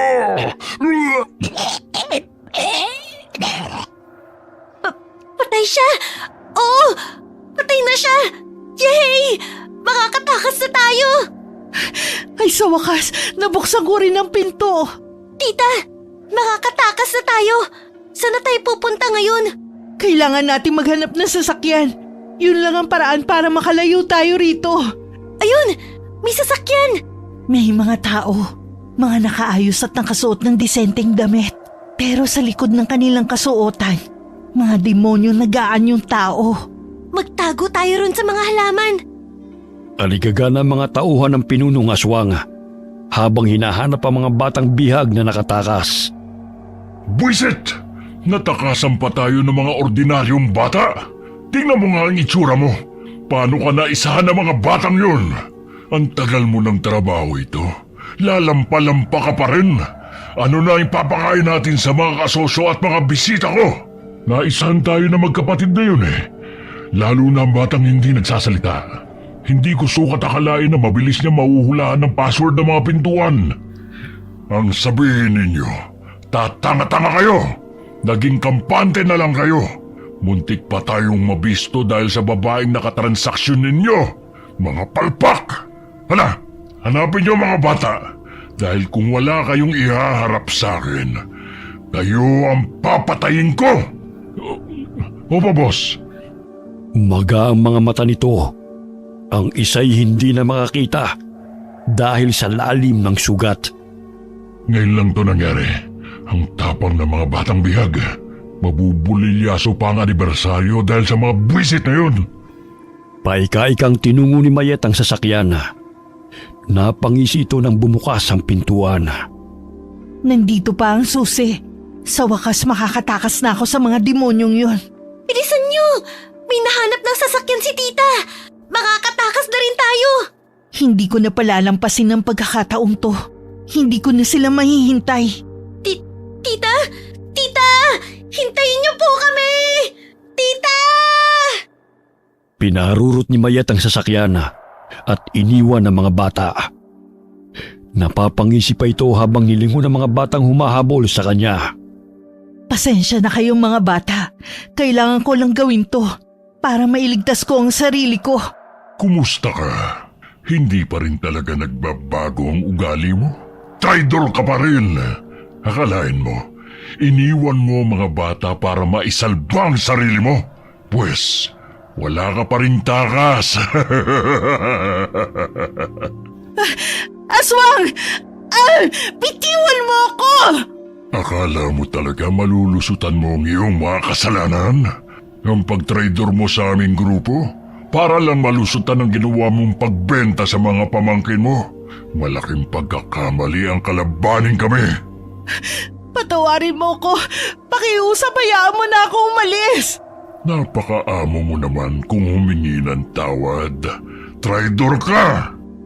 Pagewang-gewang ang kotse habang tumatakbo. Sinakal ng pinunong aswang si Mayet. Tila lumuwa ang mga mata ng babae dahil sa bumao na matutulis na kuko ng aswang sa kanyang leeg. Ilang sandali sinakmal ng aswang ang kanyang pisngi, dahilan na malakas siyang pumalahaw. Napakasarap ng iyong dugo! Sumalpok ang kotse sa puno ng mabitiwan ni Mayet ang manibela. Malapit yun sa bangin. Bago bumaba ang pinunong aswang, ay hinalukoy nito ang laman loob ng babae at takam na kinain. Tinulak nito ang kotse sa bangin. Ilang minuto lang ay bigla itong sumabog at tinupok ng apoy. Yan ang nararapat sa mga traidor na kagaya mo. Kumaripas ng takbo ang pinunong aswang, pabalik ng gusaling pagdadausan ng anibersaryo. Malayo pa lamang ay nadidinig na nito ang mga atungal ng kanilang angkan. Kabilugan ng buwan, kaya sila'y nagsasaya. Kailangan kong hanapin ang batang yun dahil siya magdadala ng swerte sa aming angkan. Ayon na rin sa naitala sa libro. Kakaibang memorya ng batang yun, bukod tangi sa lahat ng mga kabataang bihag. Shh! Huwag kayong lalabas sa mga halaman. May aswang na paparating. May naaamoy akong mabantot. Bakit parang nahihilo ko? Anong klaseng amoy yun? Napahinto sa pasinghot-singhot ang pinuno ng aswang nang dumating ang mga tauhan nito. Oh, nahanap niyo na ba mga bata? Hindi pa, Pinuno. Ngunit sisikapin naming mahanap po sila. Dapat lang. Dahil hindi magiging matagumpay ang anibersaryo kung wala tayong maihahandang sariwang dugo at laman sa ating mga kasamahan. Huwag kayong titigil sa paghahanap sa mga bata. Tsaka hanapin niyo rin ang amoy na nakakahilo. Mamaya mapano pa ang ating mga bisita. Opo, Pinuno. Samantala, Siya yung nakita kong driver ng van. Kailangan nating makuha ang susi para makatakas tayo. tinuro ni Betty ang batang lalaking katabi. Kinausap ni Lovely ang binatilyo. Napag-alaman ng dalagita na marunong magmaneho ng sasakyan si Dennis dahil natuto ito sa tulong ng amang isang truck driver. Mabuti naman kung ganun. Kailangan natin siyang linlangin para makalapit siya sa atin. Tumakbo si Lovely upang makuha ang atensyon ng aswang. Kaya't hinabol siya nito. Diyan ka lang pala nagtatago, bata ka. Nasaan ang mga kasamaan mo? Habulin mo ako para malaman mo kung nasan sila. Kahit saan ka magpunta, hindi pa rin kayo makakatakas. Ikaw palang mabantot. Ang baho. Ano ba yan? Sobrang nakakahilong amoy mo. Ano ba yan? Ang sakit sa ilong. Lahat naman kami mabaho dahil hindi nyo kami hinahayaan na maglinis ng katawan eh. Mga salbahe kayo! Napalayo na ang aswang sa mga kasamahan nito. Sinabuyan siya ng dalagitan ng langis sa mukha. Anong klaseng likidong sinabi mo sa akin? Nasusunog ang mukha ko. Nahihirapan akong huminga. Lason. Parang lason. Totoong sinabi ni Lolo. Gumagana nga sa mga aswang ang halamang kalabo. Hindi ako makahinga. Mga kasama, tingnan nyo. Nangihina na siya. Kailangan nating kunin ang susi ng van. Kinapkapan ng mga bata ang lalaki hanggang sa nakuha ni Betty ang susi sa bulsa nito. Tayo na! Mag-ingat lang tayo na makita na iba pang aswang. Ito pa palang langis. Kalahati pa ang natira sa bote. Kailangan nating pahirang muli ang katawan natin dahil ayaw nila sa amoy nito. Nalalason din sila. May mga aswang na nakabantay sa paligid at naghahanap din sa kanila. Kaya ganun na lamang ang kanilang pag-iingat na hindi sila makita ng mga ito. Pinaputukan sila ng isang aswang na may baril, kaya't nagkubli sila sa mga puno. Kailangan nating gumapang hanggang sa makarating tayo sa van. Yun lang ang tanging paraan para makaalis tayo dito. Sinunod ng mga bata ang sinabi ni Lovely, kaya't sama-sama silang gumapang hanggang sa marating nila ang itim na van. Sige na, pumasok na kayo. May gagawin lang ako. Binuhusan niya ng langis sa mga kamay at pinahira ng van. Sa gayon ay mahirapan ang mga aswang sa paglapit sa kanilang sasakyan. Tumulong na rin ang ibang mga bata. Ilang sandali pa'y pinaandar ng binatilong si Dennis ang van. Kaya't nagkaroon ng pag-asa ang mga bata. Tara na, Dennis! Bago pa tayo maabutan nila! Lintek! Ayun ang mga bata, tumatakas! Paano nila napaandaran sa sakyan? Pagewang-gewang na tumakbo ang van. Kaya't sa tuwing sumasagi ang bandang gilid ng van sa mga kahoy, ay napapasigaw ang mga bata. Naku, Dennis! Mag-ingat ka, baka mabangga tayo!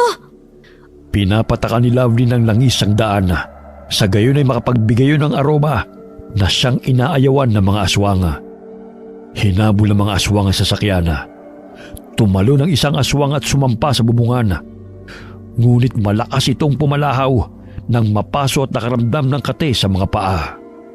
Ah! Anong klaseng likido ang inilagay ng mga bata sa kotse? Umalis ka dyan! Alis! Ihinto niyo ang sasakyan, mga batang pasaway! Dennis, ihinto mo raw! Biglang inapakan ng binatilyo ang preno, dahilan na tumilapo ng aswang. Sumalpok ito sa puno, dahilan na mamilipit ito sa sakit nang bumagsak sa lupa. Nagpatuloy sa pagmamaneho si Dennis. Ilang sandali pumutok ang gulong nito, dahilan na huminto ang van na kanilang sinasakyan. Nabangga sila sa puno. Mabuti na lamang ay walang nasaktan sa kanila. Kailangan nating makalayo rito. Sigurado ako hinahabol pa tayo ng iba pang mga aswang. Kailangan nating humingi ng tulong dahil konti na lang ang langis na natitira. Tanging ang liwanag ng buwan na nagsisilbi nilang gabay sa madilim na paligid. Hindi nila alam kung saan patutungo. Hanggang sa maaninag nila ang isang nagliliyab na apoy na pinapalibutan ng mga tao.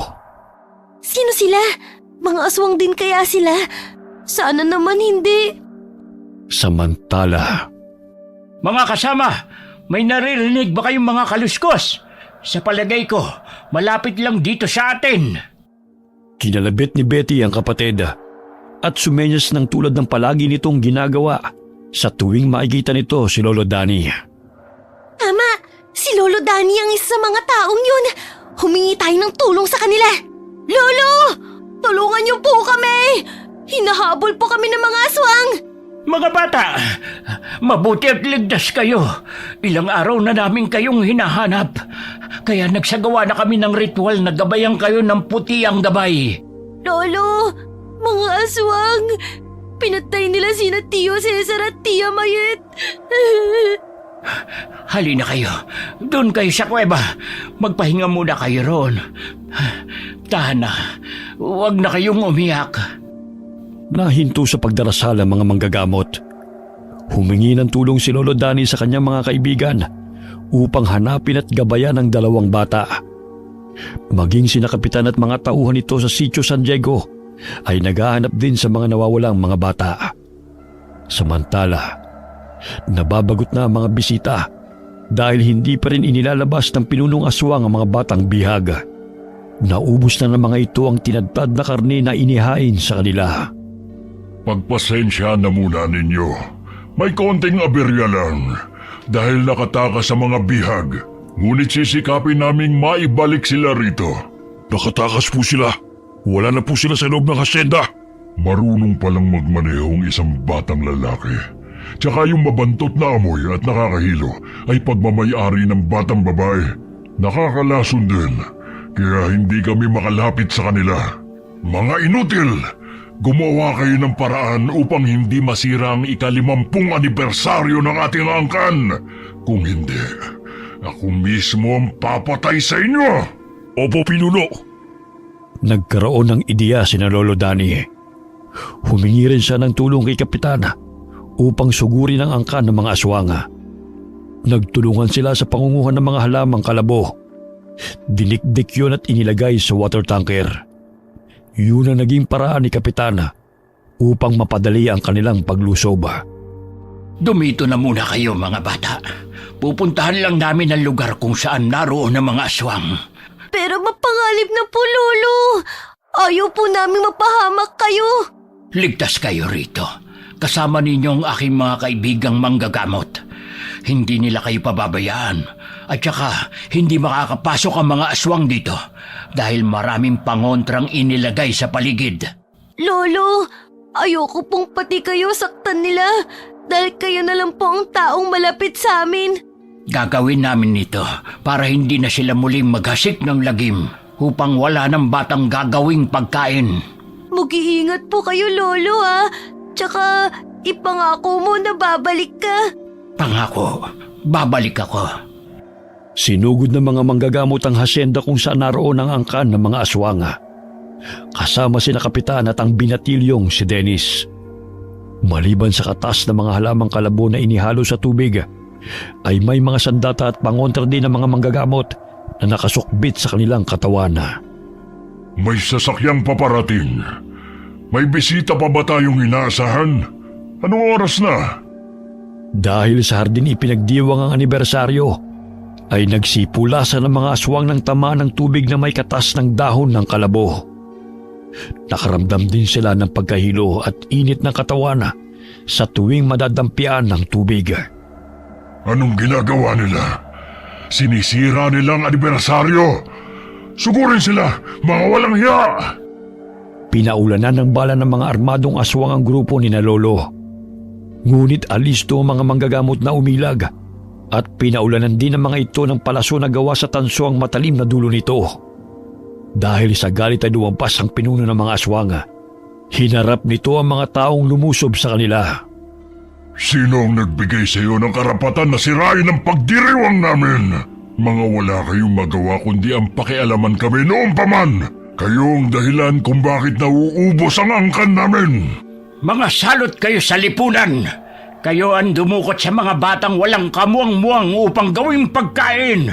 Dito mo pala dinadala mga bata para ipakain sa mga kauri mong aswang.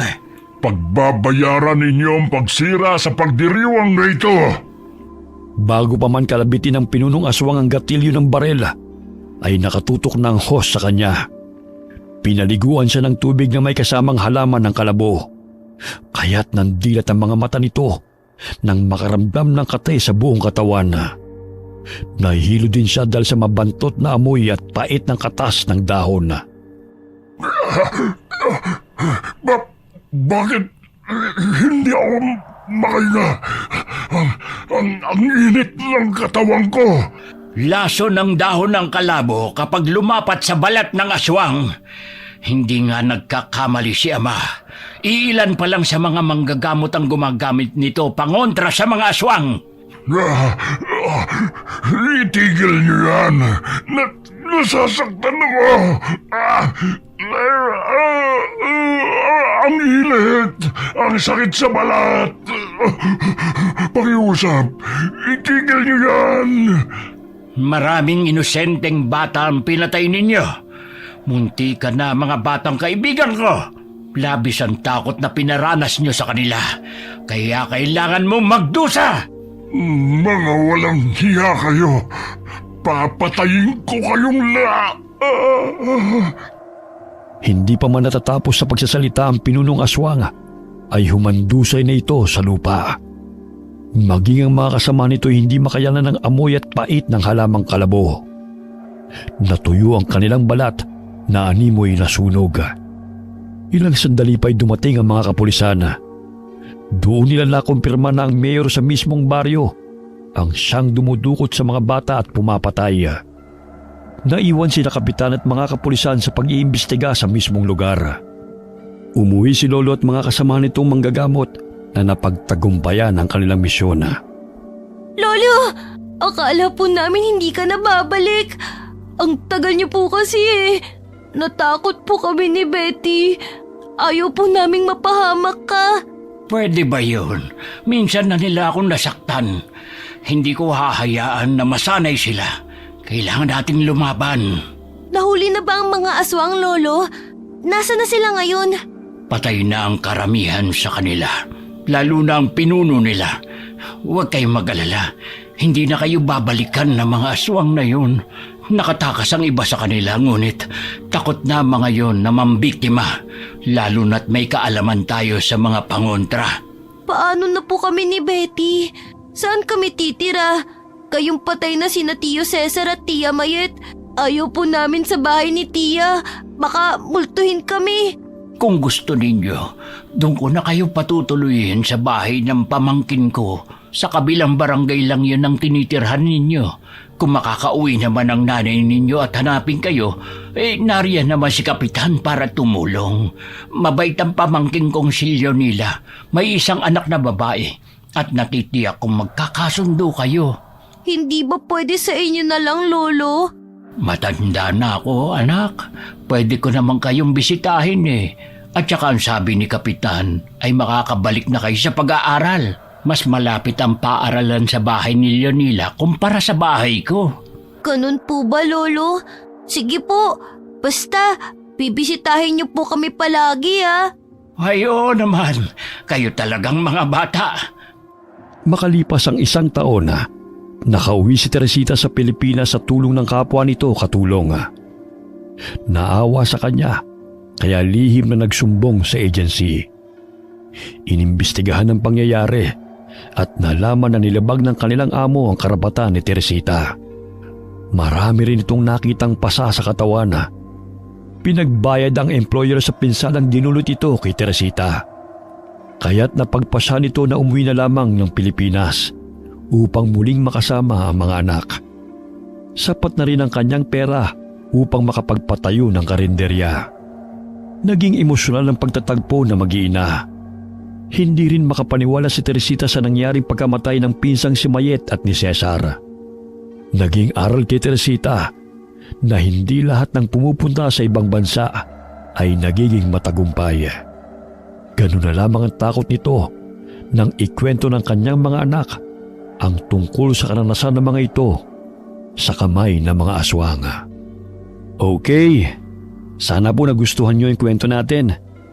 Shout out po tayo kay Catherine Fantinalgo, kay Ami Yong, Lucy Buendia, hi kay Michelle De Mariano na lagi po nakikinig sa atin sa Macau. Shout out po kay Cristal Raizan Diktahan Tano na nasa Pictoran, Suminot, Zamboanga del Sur, sa Diktahan family and Duhay Lungsod family at Tano family sa Tagulo, Tukuran, Zamboanga del Sur. Hi kay Sally Albino from Kawayan City, Isabela. Hi Nida Kiambao from Kuwait. Shout out sa mga solid listeners natin, ang Deloro family at Gonzaga family. Hi kay Jeneline Rodrigo from Cebu, Kalampanog Vlog. Hi kay Honey Austria from Tokyo. Shout out sa Gavara at Dahunan family. Hi po kay Rosita Ocampo from Kuwait. Hi kay Mel Pakaira. Kamusta ka, Mel? Jason Manalo, Imerlaba 1987. Hi kay Dina Dayparin or Dayparine. Hi kay Jocelyn Nazareno from Riyadh. Shout out sa Entico family, kay Chara Entico, lalo na kay Lily Saunders from Taisan, Legazpi City. Leriza Abdul from Oman Muscat. Shout out sa Mazo family at Credo family from San Jose del Monte, Bulacan. Hi po sa isa sa mga solid ingkong po natin, si Hazel Fiesta. Hi kay Linda Lugtu Pines from Calgary, Alberta, Canada. Hi kay Josefina Fuelas from Pasig City. Shout out sa Duhay Lungsod family, galing kay Yam Torres na nasa Kingdom of Saudi Arabia. Hi kay Narlene Micabalo from Malaysia. Inang Ausa from San Narciso, Quezon. Hi kina Brenda and Michael Grencio na lagi nakikinig sa atin sa UAE, Fujairah. Hi kay Mary Andahay from Saudi. Jodeline Zaiko Domingito from Hong Kong. Hi kay Riz Magante from Riyadh, Saudi Arabia. Hi kay Melanie I323M, Reginald Brascia, Larina Fuentes, Len TV2. Hi kay Evangeline Baldonado from Saudi Arabia. Hi kay Jonalyn Lopez from Kuwait. Genevieve Alera Jenny from Negros. And hi kay Henry Bailon.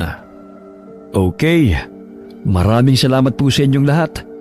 Basta lagi po nating tatandaan, sa lahat po ng pinagdadaanan natin sa buhay, maging masaya man o malungkot, mahirap man o madali, huwag po tayong makalimot na magdasal sa ating Panginoon.